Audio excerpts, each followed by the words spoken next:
Orpheus, son of the muse Calliope and the god Apollo, was a figure whose life was inextricably tied to music, nature, and the divine.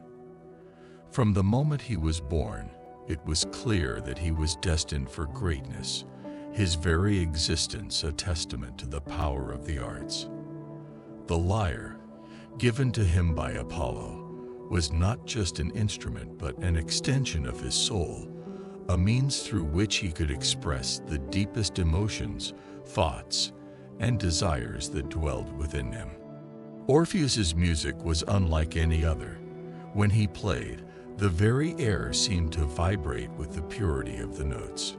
The trees, ancient and wise, would sway in time with the melody, their leaves rustling in harmony with the chords. Rivers would pause in their course, the water rippling gently to the rhythm of his song. The animals of the forest, from the smallest bird to the mightiest lion, would gather around him, drawn by the sound that seemed to speak directly to their hearts. But it wasn't just the natural world that was moved by Orpheus's music. Even the gods would pause in their celestial duties to listen. His melodies were said to be so powerful that they could soothe the most troubled of souls, bring peace to the most violent of storms, and even make the very stones weep. It was as if Orpheus held within him a fragment of the divine, a piece of the eternal that he could channel through his lyre. Yet, despite all the adoration he received, all the accolades and admiration, Orpheus felt that something was missing from his life. He had known the love of the gods, the friendship of men, and the awe of the creatures of the earth, but he had not yet known the love of a woman, an earthly, mortal love that could anchor him in the world of men.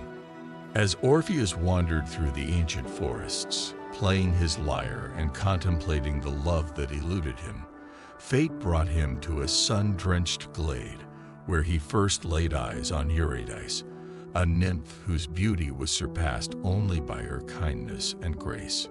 Eurydice was a creature of the earth, deeply connected to the natural world. She moved through the forest with the quiet grace of a deer, her every step light and deliberate. The flowers seemed to bloom more brightly in her presence, and the birds would sing a little sweeter when she was near. Their meeting was nothing short of destiny. Orpheus was struck by her beauty, but it was more than just her physical appearance that captivated him. There was something about her presence, something serene and timeless, that resonated with him on a level he had never experienced before. Without even realizing it, he began to play his lyre, the notes flowing from his fingers as naturally as water from a spring. Eurydice, hearing the music, opened her eyes and met Orpheus's gaze. In that moment, something passed between them, an unspoken understanding, a recognition of two souls that were meant to be together. She smiled, and Orpheus felt his heart swell with a warmth he had never known.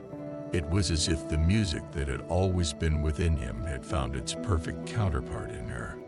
From that day on, Orpheus and Eurydice were inseparable. They spent their days wandering through the forests, exploring the hidden glades and secret groves that seemed to exist just for them. Orpheus would play his lyre, and Eurydice would dance, her movements fluid and graceful, as if she were a part of the very music itself. Together, they created a world of their own, a world where the troubles of life could not touch them, where the only reality was the love they shared. Orpheus and Eurydice's love grew stronger with each passing day, their bond deepening as they shared the beauty of the world around them. The forest, rivers, and skies seemed to celebrate their love, responding to Orpheus's music and Eurydice's joy with an exuberance that could only be found in nature. The birds would cease their singing, listening intently to the melodies that Orpheus played, and even the trees seemed to sway in time with the music.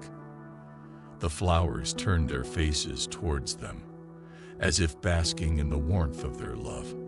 It was as if the world itself was rejoicing in their union, celebrating the connection between two beings who were meant to be together.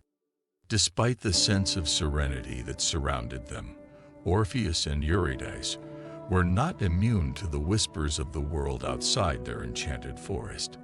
There were those who watched them with envy, their hearts filled with longing for a love as pure and powerful as the one shared by the young couple. Among these was Aristeus, a shepherd who had long admired Eurydice from afar. He was a man of the earth, strong and silent, his life dedicated to tending his flocks and working the land. But within him burned a passion that had no outlet, a yearning for something he could not name. Aristeus had seen Eurydice many times, wandering through the fields and forests, her hair glinting like gold in the sunlight. He had watched her from the shadows, his heart aching with a desire he could not control. But he knew that she was beyond his reach, that her heart belonged to another. Still, he could not help but dream of a life where Eurydice was his, where he could hold her and protect her from the world. As Orpheus and Eurydice's love blossomed, Aristeus's longing turned to bitterness. He saw the way they looked at each other, the way they moved together as if they were one, and it filled him with a deep, gnawing envy. He wanted what they had, but he knew that it was something he could never possess. The more he watched them, the more his heart hardened, until his admiration for Eurydice became twisted into something darker. Unbeknownst to Orpheus and Eurydice, Aristeus began to follow them, keeping to the shadows as they wandered through the forest. He watched as Orpheus played his lyre, his fingers moving effortlessly over the strings, the music filling the air with a beauty that was almost unbearable. He saw the way Eurydice would close her eyes and smile, her face radiant with happiness as she listened to the music of the man she loved. And it tore at his heart, a pain so sharp that it left him breathless. But even as Aristeus's envy grew, he could not bring himself to harm them. He knew that what they had was something special, something rare and precious, and he could not bring himself to destroy it. So he kept his distance, content to watch from afar, his longing unfulfilled. For Orpheus and Eurydice, these were the happiest days of their lives. They lived in a world of their own, a world where nothing could touch them, where the only reality was the love they shared. They were blissfully unaware of the shadows that lurked on the edges of their perfect world, the forces that were beginning to gather against them. As the seasons changed, their love only grew stronger. The summer days were long and golden, filled with the scent of wildflowers and the sound of Orpheus's lyre. The nights were warm and gentle, the sky a deep, velvety blue dotted with stars that seemed to twinkle just for them. They spent their days exploring the farthest reaches of the forest, discovering hidden glades and secret streams that became their private sanctuaries.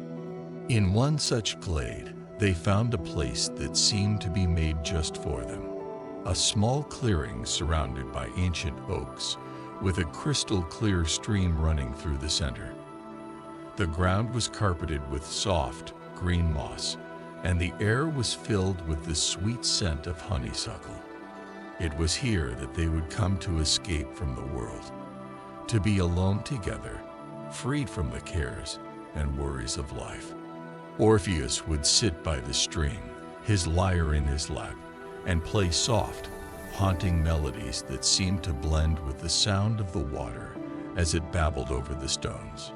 Eurydice would lie beside him, her head resting on his shoulder, Her eyes closed as she listened to the music and the gentle flow of the stream. They would spend hours in this way, content just to be in each other's presence, their hearts beating in perfect harmony. But even in this perfect world, there were moments of doubt, fleeting thoughts that would intrude on their happiness like a dark cloud passing in front of the sun. Orpheus, for all his love and devotion, could not entirely banish the fear that something could happen to take Eurydice away from him. It was a fear that he kept hidden, buried deep within him, but it was always there, a constant, nagging presence that he could not ignore. Eurydice, too, had her moments of uncertainty. She loved Orpheus with all her heart, but there were times when she wondered if their love was too perfect, too good to last. She would lie awake at night, listening to the sound of Orpheus's breathing beside her, and worry that something would come along to shatter the perfect world they had created. But like Orpheus, she kept these thoughts to herself, unwilling to spoil a happiness they had found. Their love was a beacon, shining brightly in a world that could often be dark and uncertain. It was a love that seemed to transcend the mortal realm, a bond that was as eternal as the music Orpheus played. They spoke of marriage, of a future filled with joy and contentment, and of the children they hoped to have someday. But it wasn't just the future they spoke of.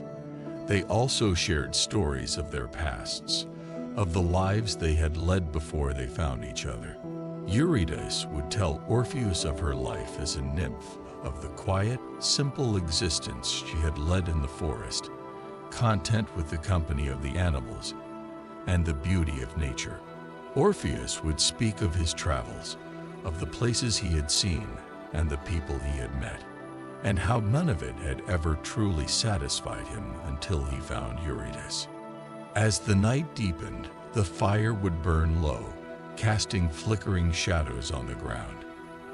The stars would twinkle overhead, watching silently as Orpheus and Eurydice drifted off to sleep, their bodies curled together under a blanket of soft moss. The world around them would fall silent, as if respecting the peace and tranquility that surrounded the two lovers. Their love was not just for the world to witness, but for the gods themselves to admire. It was said that even the stars in the night sky would linger a little longer, twinkling brighter as they watched Orpheus and Eurydice beneath them. Theirs was a love that transcended the mortal realm, a bond that seemed destined to last through the ages. But even in the midst of their happiness, there was a sense of foreboding, a shadow that loomed on the edge of their perfect world. For as much as Orpheus and Eurydice tried to keep the outside world at bay, they could not escape the reality that life is full of trials and tribulations, and that even the most perfect love must face challenges. The fates, who weave the destinies of gods and men alike, had been watching Orpheus and Eurydice, and they had decided that their love would be tested. It was not out of malice or cruelty, but simply because it was the way of the world. No love, no matter how pure, could remain unchallenged. And so, as Orpheus and Eurydice continued to live in their world of music and love, the fates began to weave their threads, setting in motion events that would change the course of their lives forever. The love that had brought them such happiness would soon be put to the ultimate test, and neither of them could have foreseen the trials that lay ahead. But for now, Orpheus and Eurydice were blissfully unaware of the challenges to come. They lived each day as if it were their last, fully immersed in the joy of being together. Their love was a sanctuary, a place where they could escape from the world and simply be. And in that love, they found a happiness that few ever experience, a happiness that was as fleeting as it was beautiful. In the back of Orpheus's mind, there was always a small nagging doubt, a fear that something could happen to shatter the perfect world they had created. But he pushed those thoughts aside, choosing instead to focus on the present, on the love he shared with Eurydice. He knew that whatever challenges lay ahead, they would face them together, and that their love would be strong enough to overcome anything. As the days turned into weeks, and the weeks into months, Orpheus and Eurydice's love only grew stronger. It was a love that was as deep as the ocean, and as vast as the sky, a love that knew no bounds. And as they walked hand in hand through the forest, their hearts beating in perfect harmony, they believed that nothing could ever come between them. But fate, as it so often does, had other plans. Eurydice was more than just the object of Orpheus's affection. She was a vibrant soul in her own right, deeply connected to the natural world around her. As a nymph, she was a creature of the earth, born from the fertile soil and nurtured by the rivers and trees. She had a natural grace, moving through the forest with the lightness of a breeze, her presence bringing a sense of peace and tranquility to all who encountered her. Eurydice's life before Orpheus was one of quiet contentment. She spent her days among the trees and flowers, tending to the plants and animals that she so loved. She had a particular fondness for the flowers that grew wild in the forest, delicate, vibrant blossoms that she would weave into garlands to wear in her hair. Her connection to nature was deep and profound. She understood the rhythms of the earth, the cycles of growth and decay, and found comfort in the eternal patterns of life. Despite her love for nature, Eurydice was not isolated from the world of men. She would occasionally venture into the nearby villages, bringing with her the fruits of the forest, berries, herbs, and flowers, that she would trade for goods. The villagers knew her as the gentle nymph of the woods, a figure of kindness and beauty who brought a touch of magic into their lives. It was during one of these visits to the village that Eurydice first heard tales of Orpheus, the great musician whose songs could charm even the gods. She was intrigued by the stories, but it wasn't until she heard his music herself that she understood the full power of his gift. His music spoke to something deep within her, resonating with the very essence of her being. It was as if his songs were an echo of the natural world she so loved, and she felt an instant connection to him, even before they met. When Eurydice finally met Orpheus, it was as if two halves of a whole had been reunited. Their love blossomed quickly, a natural and inevitable union that felt as though it had been written in the stars.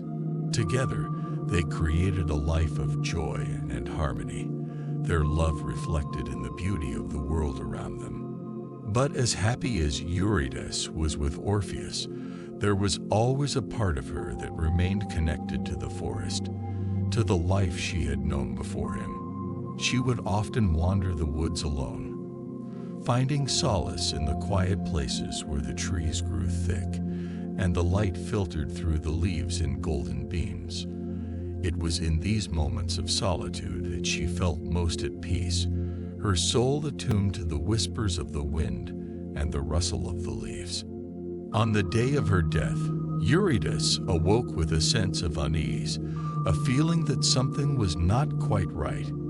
She could not shake the feeling of dread that hung over her like a dark cloud, but she pushed it aside, choosing instead to focus on the beauty of the day. The sun was shining brightly, the air was warm, and the forest was alive with the sounds of birdsong and the rustle of leaves. Eurydice decided to spend the day wandering the forest, seeking solace in the familiar sights and sounds of nature. She moved through the woods with her usual grace, her feet barely touching the ground as she made her way deeper into the forest. She stopped to pick flowers, their vibrant colors a stark contrast to the dark thoughts that clouded her mind. As she wandered, she came upon a secluded glade, a place she had not visited in some time. The glade was surrounded by tall, ancient trees, their branches forming a canopy that filtered the sunlight into a soft, golden glow. The air was thick with the scent of wildflowers, and the sound of a nearby stream added a gentle, soothing melody to the scene. Eurydice felt a sense of calm wash over her as she entered the glade.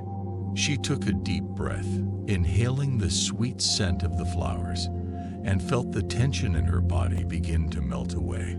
She knelt down to pick a particularly beautiful flower, its petals a deep shade of purple, and as she did, she heard a rustling in the bushes behind her. Startled, Eurydice turned to see Aristaeus, the shepherd who had long admired her from afar, emerging from the shadows.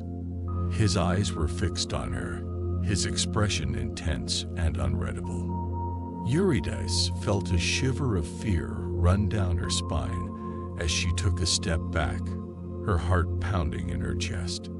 Aristaeus had been watching Eurydice for some time, unable to resist the pull of his desire for her. He had followed her into the forest, his heart filled with a burning need to possess her, to make her his own. As he approached her, his mind raced with thoughts of how he could convince her to be with him, how he could make her see that he was the one for her. But Eurydice was not interested in Aristaeus. She loved Orpheus, and her heart belonged to him alone. As Aristaeus stepped closer, Eurydice felt a surge of panic. She turned and ran, her feet moving as fast as they could carry her through the thick underbrush.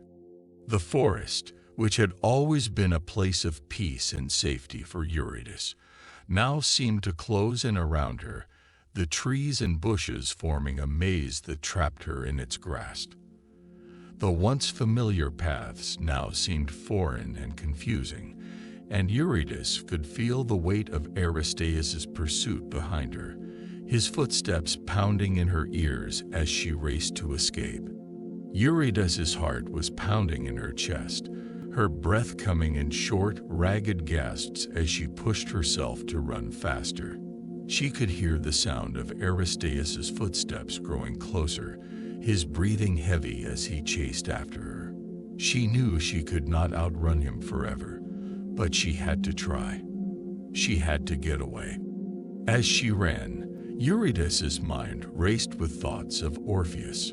She pictured his face, his smile, and the way his music had always made her feel safe and loved.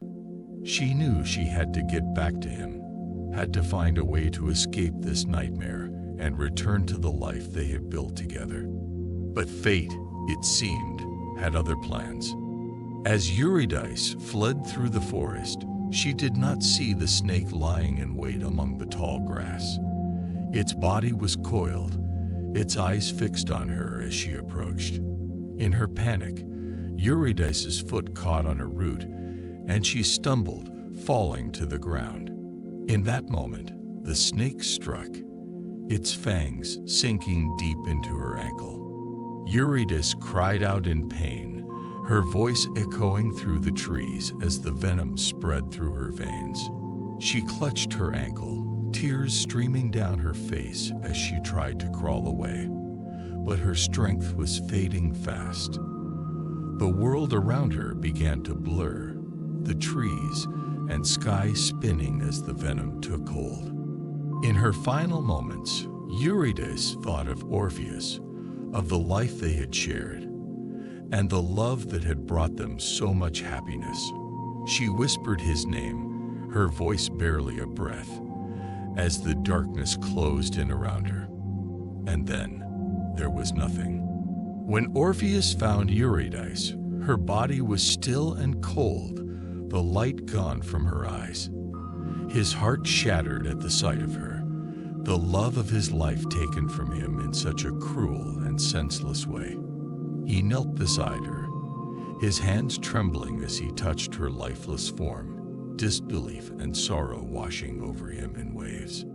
Orpheus's grief was profound, a deep and all-consuming pain that left him feeling as if the very ground had been ripped out from beneath him. He could not understand how this had happened, how the love that had brought him so much joy could be taken away so suddenly and without warning. In his anguish, Orpheus took up his lyre and began to play, his fingers moving over the strings with a desperation born of heartbreak.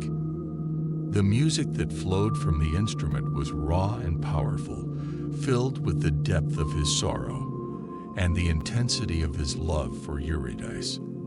The notes echoed through the forest, carried on the wind like a mournful wail. The animals that had once gathered around them now listened in silence, their hearts heavy with the sorrow they heard in the music.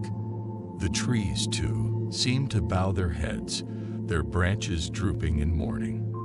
Even the gods were moved by Orpheus's lament, their tears mingling with his as they watched him grieve. Orpheus remained by Eurydice's side for hours, unable to bring himself to leave her. He played his lyre until his fingers bled, the music a reflection of the pain that tore at his soul. He could not accept that she was gone, could not bear the thought of living without her. In his grief, Orpheus made a decision. He would journey to the underworld, to the realm of Hades, and beg for Eurydice's return. It was a dangerous and unprecedented quest, but Orpheus knew that he could not live without her. The thought of a life without Eurydice was unbearable, and he was willing to face any peril if it meant he could bring her back. Orpheus's journey to the underworld was driven by a love so powerful that it defied even death. The loss of Eurydice had left a void in his heart, a wound that no amount of time could heal. His music, once filled with joy and hope, now carried the weight of his sorrow, the melodies a reflection of the pain that consumed him. He played his lyre as he walked, the mournful notes carrying his grief to the heavens. The gods, moved by his sorrow, watched in silence as Orpheus made his way to the gates of the underworld, his heart heavy with the weight of his loss. They knew that his journey would be fraught with danger, but they also knew that his love for Eurydice was stronger than any obstacle he might face. As Orpheus approached the entrance to the underworld, he felt a chill run down his spine. The air grew colder, and the light began to fade, replaced by the dim, eerie glow of the underworld. But Orpheus did not hesitate. He knew that his only chance of being reunited with Eurydice lay in the depths of the underworld, and he was willing to face whatever horrors awaited him. The gates of the underworld loomed before him, massive and foreboding, their iron bars twisted and gnarled like the roots of an ancient tree. Beyond them lay the realm of Hades, a place of darkness and despair where the souls of the dead wandered in eternal twilight. It was a place that no living being had ever entered and returned from, but Orpheus was undeterred. With a deep breath, Orpheus stepped forward, his heart pounding in his chest as he prepared to face the unknown. He knew that his journey would be perilous, but he also knew that he had no other choice. Eurydice was his life, his soul, and he would do whatever it took to bring her back. As Orpheus entered the underworld, he felt a sense of determination settle over him. The path ahead was dark and treacherous, but he knew that his love for Eurydice would guide him through the shadows. He clutched his lyre tightly, the music his only solace in the darkness, and took the first step on his journey to bring his beloved back from the dead. The loss of Eurydice left Orpheus a shadow of his former self, his heart hollowed out by grief. No longer did the birds sing along to his music, nor did the rivers pause to listen. The world had lost its color and vibrancy, mirroring the void that had opened within him. The thought of living without Eurydice was unbearable, and Orpheus knew that he had only one course of action left: to descend into the underworld and plead for her return. The underworld was a place of death and darkness, ruled by the stern god Hades and his queen, Persephone. It was a realm where the souls of the dead wandered in eternal twilight, and where the living were not meant to tread. But Orpheus was undeterred. He knew the dangers that awaited him, but his love for Eurydice was stronger than any fear. With his lyre in hand, Orpheus began the long and treacherous journey to the underworld. The entrance to the underworld was located at the edge of the world, in a dark and foreboding cave that led deep into the earth. The path was narrow and steep, winding down into the darkness like a serpent. The walls of the cave were cold and damp, the air heavy with the scent of decay. As Orpheus descended, the light from the world above grew dimmer and dimmer, until it was nothing more than a faint glimmer in the distance. As Orpheus stepped into the underworld proper, he was met with a landscape that was both alien and terrifying. The sky above was a sickly shade of gray, with no sun, moon, or stars to offer light or guidance. The ground beneath his feet was barren and cracked, devoid of any life. Rivers of black water wound their way through the desolate plains, their surfaces as still as glass.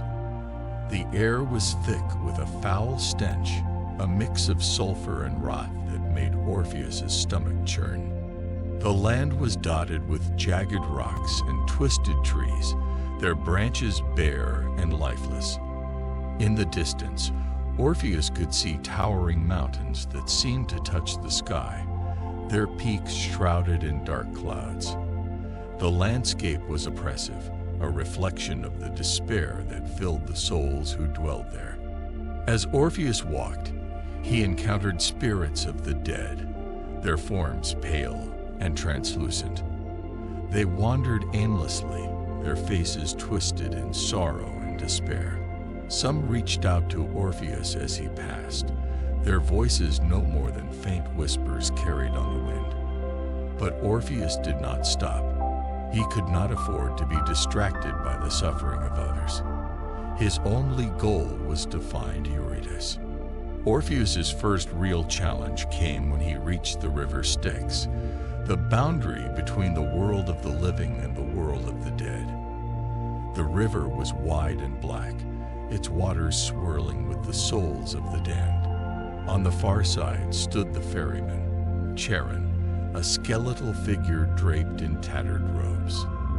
His eyes were hollow sockets, and in his bony hand, he clutched a long pole that he used to guide his small boat across the river. Charon was the only way across the river Styx, but he did not ferry the living. His boat was reserved for the souls of the dead, those who had been buried with a coin to pay for their passage. Orpheus, however, was not deterred. He approached the ferryman and pleaded for passage, offering his music as payment. Charon, who had seen countless souls cross the river, had never been moved by the pleas of the living. But as Orpheus began to play his lyre, a haunting melody filled the air, echoing across the river and through the caverns of the underworld. The music was unlike anything Charon had ever heard, a song of love and loss, of hope and despair. The notes seemed to weave through the air like a spell, wrapping around Charon and touching something deep within him. For a moment, Charon hesitated, the music reaching into the very core of his being. He could not refuse such a beautiful and sorrowful melody. Without a word, he stepped aside and allowed Orpheus to board the boat. As Charon ferried Orpheus across the river, the music continued to play, filling the air with a sense of melancholy that even the souls in the water seemed to respond to, their moans quieting as they listened. On the other side of the river Styx stood the massive gates of the underworld, guarded by Cerberus, the three-headed dog of Hades. The creature was as large as a house, with fur as black as coal and eyes that burned with a fiery intensity. Each of its three heads snarled and snapped, its teeth sharp and gleaming in the dim light. Cerberus was a fearsome guardian, charged with keeping the souls of the dead from escaping and preventing the living from entering. The ground around him was littered with the bones of those who had tried to pass him and failed. His growls echoed through the caverns, a sound that struck fear into the hearts of all who heard it. But Orpheus was not afraid. He approached the gates with his lyre in hand, playing a soft, soothing melody that filled the air. The music was gentle and calming, like a lullaby sung to a child. As the notes reached Cerberus, the creature's growls began to soften, its heads tilting as if listening more closely. Orpheus continued to play, his fingers moving deftly over the strings of his lyre. The melody was one of peace and tranquility, a song that spoke of rest and comfort. Slowly, Cerberus's eyes began to droop, the fire in them dimming. The great beast's heads lowered to the ground, and with a final contented sigh, Cerberus lay down and closed its eyes, lulled to sleep by Orpheus's music. With Cerberus asleep, the gates of the underworld were unguarded, and Orpheus was able to pass through them without incident. But as he stepped through the gates, he knew that the true challenge still lay ahead. Beyond the gates, the underworld stretched out before Orpheus in all its dark and twisted glory. The landscape was a nightmarish reflection of the world above, with rivers of fire, barren plains, and mountains of jagged rock. The air was filled with the wails of the damned, their cries echoing through the caverns like the howls of 1,000 lost souls. The spirits of the dead wandered aimlessly through this hellish landscape, their forms pale and ghostly. Some were bound in chains, dragging their heavy burdens behind them as they trudged through the endless night. Others floated above the ground, their faces twisted in torment as they relived their worst memories over and over again. As Orpheus walked among them, he could feel the weight of their sorrow pressing down on him. The air was thick with despair, a suffocating miasma that seemed to cling to his very soul. The spirits reached out to him as he passed, their hands grasping at his clothing, their voices pleading for release. But Orpheus could not help them. His only goal was to find Eurydice. As Orpheus continued his journey through the underworld, he came upon the river Lethe, the river of forgetfulness. Its waters were clear and still, with a faint ethereal glow that beckoned to those who approached. The river was a place of both danger and temptation, for those who drank from its waters would forget all the pain and sorrow of their mortal lives, but they would also lose all memory of their loved ones and the life they had once known. Orpheus paused at the edge of the river, staring into its depths. The thought of forgetting his pain, of erasing the memory of Eurydice's death, was tempting. The river offered a way out, a means of escaping the grief that weighed so heavily on his heart. But Orpheus knew that he could not give in to that temptation. If he forgot his pain, he would also forget the love that had given his life meaning. And he could not bear to lose that. With a heavy heart, Orpheus turned away from the river Lethe and continued on his journey. The path ahead was steep and treacherous, winding through dark tunnels and over rocky outcrops that seemed to jut out of the very earth like the bones of some ancient beast. The air grew colder and the light dimmer as he descended deeper into the underworld. the oppressive darkness pressing in on him from all sides.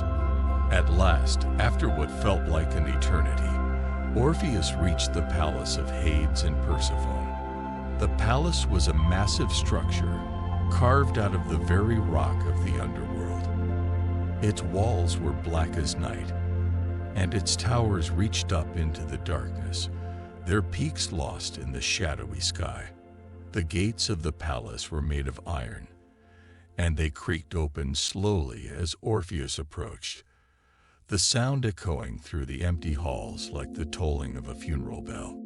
Inside, the palace was cold and dimly lit, with torches that burned with a pale, ghostly flame. The floors were made of black marble, polished to a mirror-like sheen that reflected the dim light and gave the impression of endless depths.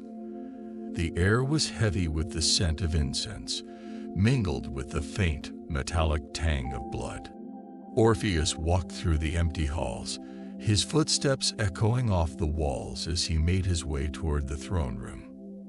The silence was oppressive, broken only by the distant sound of weeping that seemed to come from everywhere and nowhere at once. As he approached the throne room, the doors swung open of their own accord, revealing the chamber within. Orpheus's journey through the underworld had been fraught with challenges, but none compared to the moment he found himself standing before the thrones of Hades and Persephone. The throne room was vast and imposing, carved from the very rock of the underworld, with towering columns and walls that seemed to disappear into the shadows above. The air was thick with the weight of countless souls, their presence felt but unseen, adding to the oppressive atmosphere that filled the chamber. At the far end of the room, Hades sat on his throne, a figure of power and authority. His eyes were dark and inscrutable, his expression stern and unforgiving. Beside him sat Persephone, her beauty ethereal and otherworldly, but her face marked by a deep sadness that spoke of the countless souls she had witnessed passing through the gates of her husband's domain. Together, they ruled over the dead, their word law in this dark and desolate place. As Orpheus approached, he felt the weight of their gaze upon him, his heart pounding in his chest. He knew that this was the moment that would determine the fate of his beloved Eurydice, the moment that would either reunite them or condemn her to an eternity in the underworld. He had faced many challenges on his journey, but none had tested his resolve like this. Orpheus bowed deeply before Hades and Persephone, his voice trembling slightly as he began to speak. "Great Hades, Queen Persephone," he began, his tone respectful but filled with emotion. "I stand before you as a man who has lost everything. My heart lies shattered. For the love of my life, Eurydice, has been taken from me by the cruel hand of fate. I beg of you, grant me this one mercy. Allow her to return with me to the world of the living, so that we may once again share the love that was so cruelly torn from us." Hades listened in silence, his expression unchanged as Orpheus's words echoed through the chamber. For a long moment, he remained still, the weight of his gaze almost unbearable. Then, in a voice as deep and resonant as the very earth itself, he spoke. "Orpheus," Hades said, his tone measured and deliberate, "you ask for a great boon. The dead do not return to the land of the living lightly, and the laws of my realm are not easily bent. You speak of love, a force powerful enough to drive you to the very depths of my kingdom. But love alone is not enough to sway me." Orpheus felt a chill run down his spine at Hades's words, but he did not waver. He knew that he had to do something to convince the Lord of the Underworld to grant his request. Taking a deep breath, he reached for his lyre, the instrument that had always been his solace and his strength. Without another word, Orpheus began to play. The music that flowed from the lyre was like nothing the underworld had ever heard. It was a melody of love and loss, of hope and despair, a song that spoke to the very heart of what it meant to be human. The notes filled the chamber, echoing off the walls and resonating deep within the stone. The spirits that lingered in the shadows seemed to pause, their mournful wails quieted by the beauty of the music. As he played, Orpheus poured all of his emotion into the song. His grief at losing Eurydice, his longing to be reunited with her, and the deep love that had driven him to face the dangers of the underworld. The music was his plea, his heart laid bare before the rulers of the dead. Persephone's eyes softened as she listened, her hand resting gently on Hades' arm. She knew the pain of separation, of being torn from the ones you love, and she could not help but be moved by Orpheus's music.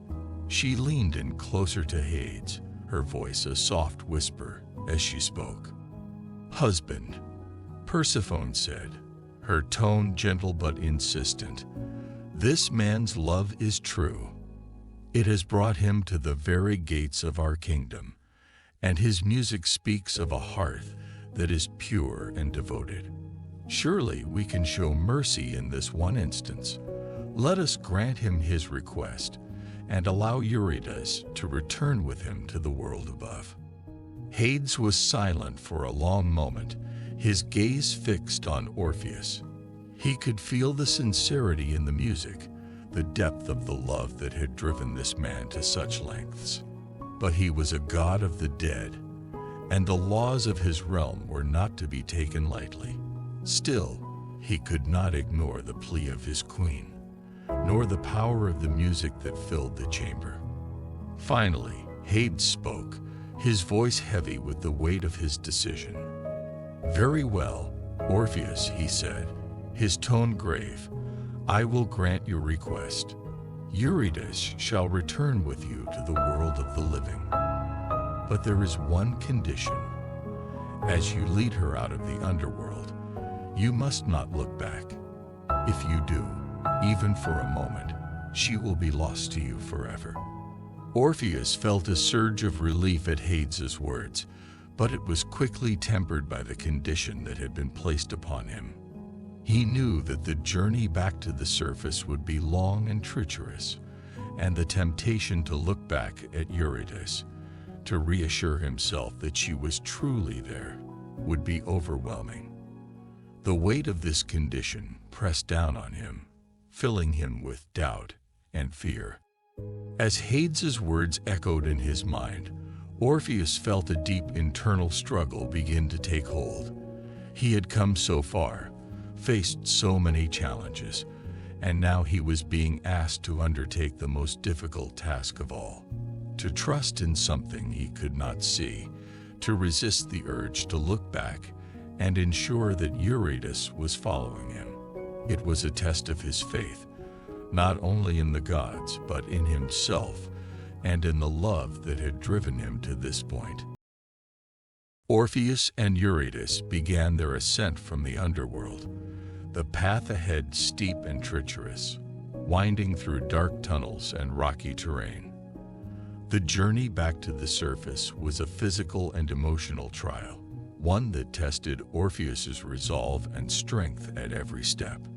The underworld, with its oppressive darkness and eerie silence, seemed to cling to them, as if trying to pull them back into its depths. The air was heavy with the weight of countless souls, and the only sound was the faint echo of their footsteps on the cold stone. As they moved deeper into the ascent, Orpheus could feel the tension growing within him. His heart was filled with both hope and fear, the two emotions battling for dominance as he led Eurydice up the winding path. He had been given a second chance to save her, but the condition imposed by Hades hung over him like a dark cloud. He knew that he could not afford to look back, That one moment of doubt or weakness would mean losing Eurydice forever. But the fear of the unknown, the uncertainty of whether she was truly following him, gnawed at him relentlessly. The journey was long and arduous, the path growing narrower and more treacherous as they ascended.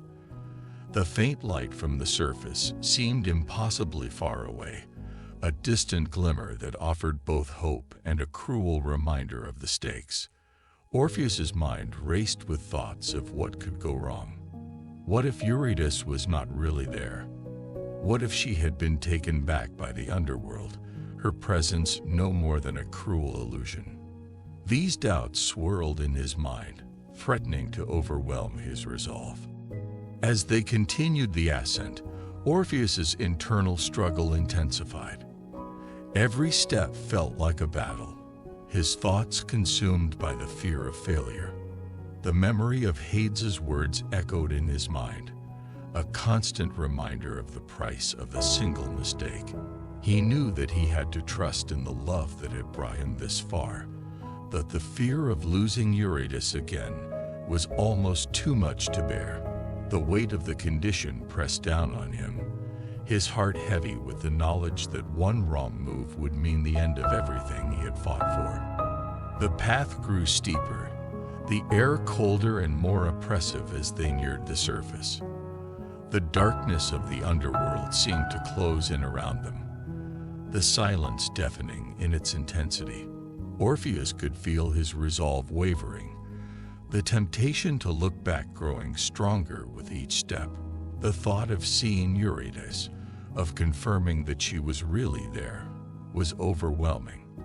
His mind was filled with images of her face, her smile, the way she had looked at him with love and trust. The fear of losing her again was unbearable, and the urge to look back, to see her with his own eyes, became almost irresistible. As they reached the final stretch of the ascent, the tension within Orpheus reached its peak. The light from the surface was now clearly visible, a beacon of hope that seemed just out of reach. But with that hope came the crushing weight of fear. The fear that Eurydice was not really there, that she had been taken from him once again. The path narrowed to a single, steep incline, the final barrier between them and the world of the living.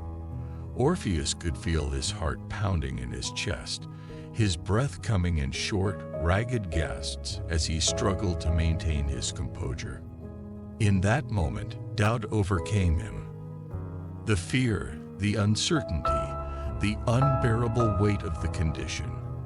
Everything came crashing down on Orpheus, overwhelming his resolve. The temptation to look back, to confirm that Eurydice was really there, was too strong to resist. With a trembling hand, Orpheus turned his head, his heart filled with both hope and dread. Time seemed to slow to a crawl as Orpheus's eyes met Eurydice's. She was there, pale and ghostly, but undeniably real. For a brief, fleeting moment, their eyes locked, and Orpheus felt a surge of relief and love. But before he could reach out to her, the reality of the underworld's curse took hold. Eurydice's form began to fade, dissolving into the shadows of the underworld, her presence slipping away like a wisp of smoke. Orpheus's heart shattered as he watched Eurydice disappear, his outstretched hand grasping at nothing but air. Her final expression, one of sorrow and acceptance, burned itself into his memory, a haunting reminder of the price of his doubt. The light of the surface grew dim around him, the warmth that had filled him moments before replaced by an icy cold that seeped into his very soul. "No," Orpheus whispered, his voice trembling with despair. "No, not again." But it was too late. The underworld had claimed Eurydice once again, and this time there would be no second chance. The finality of the moment crashed down on Orpheus, his heart heavy with the knowledge that he had failed. The guilt and sorrow that filled him were overwhelming, crushing him beneath their weight. Orpheus fell to his knees, his lyre slipping from his grasp and clattering to the ground. The world around him seemed to blur, the light of the surface now nothing more than a distant memory. He had come so close, only to lose everything in the end. The pain of that loss, the knowledge that his doubt had cost him the one thing he loved most, was more than he could bear. As he knelt there, alone and broken, the silence of the underworld pressed in on him, a reminder of the empty void that now filled his heart. The moment Orpheus turned to look back at Eurydice marked the end of his hopes and the beginning of his eternal grief. As she faded into the shadows of the underworld, her final, sorrowful gaze haunted Orpheus's mind, leaving him shattered and consumed by guilt. The weight of his failure pressed down on him, an unbearable burden that he could not escape. He had been so close to saving her, but his moment of doubt had cost him everything. The realization that he was responsible for her loss was more than he could bear. Orpheus emerged from the underworld a changed man. The light of the world above, once warm and welcoming, now seemed cold and distant. The joy he had once found in music, in nature, and in the company of others had been replaced by a deep, unrelenting sorrow. He could not escape the memories of Eurydice, her presence lingering in his mind like a ghost that refused to fade. The love that had once brought him so much happiness now served only as a reminder of his failure. Unable to bear the pain of it, Orpheus's music became his only solace, the one outlet through which he could express the depth of his emotions. He played for the trees, the rivers, and the mountains, his music echoing through the natural world like a lament for the love he had lost. The animals, who had once gathered to listen to his joyful tunes, now listened in silence, their hearts heavy with the sorrow that filled the air. Even the gods, who had once been moved by his music, turned away, unable to bear the pain in his songs. Orpheus traveled to distant lands, seeking solace in the wild places where the presence of others could not reach him. He wandered through dark forests, climbed desolate mountains, and crossed barren plains, always accompanied by the mournful sound of his lyre. But no matter where he went, he could not escape the pain that followed him like a shadow. The memory of Eurydice was always there, a constant reminder of the love he had lost and the guilt that weighed on his soul. As the years passed, Orpheus's isolation deepened. He avoided the company of others, retreating further into himself and the natural world. He refused to speak to anyone, his voice reserved only for the songs he played on his lyre. The people who encountered him spoke of a man consumed by sorrow, his eyes distant and filled with a pain that seemed to have no end. He became a figure of legend, a symbol of the dangers of love and the consequences of doubt. In his isolation, Orpheus took on a symbolic role, his actions reflecting the deep connection between love, loss, and the natural world. He would sit by the banks of rivers, his music blending with the sound of the water, as if he were trying to reach out to Eurydice through the natural world that had once brought them both so much joy. He would play for the trees and the animals, his music a tribute to the love that had been taken from him, as if he were offering his sorrow to the earth itself. Orpheus's music became a form of penance, a way for him to atone for the mistake that had cost him everything. But no matter how much he played, no matter how much he tried to express the depth of his grief, he could not escape the pain that filled his heart. As time passed, the sorrow that had consumed Orpheus eventually led him to his end. The world, once filled with the sweet sounds of his lyre, grew silent as he withdrew further into his grief. The gods, moved by the depth of his sorrow and the purity of his love for Eurydice, finally took pity on him. In the afterlife, Orpheus was granted the one thing he had longed for: reunion with his beloved Eurydice.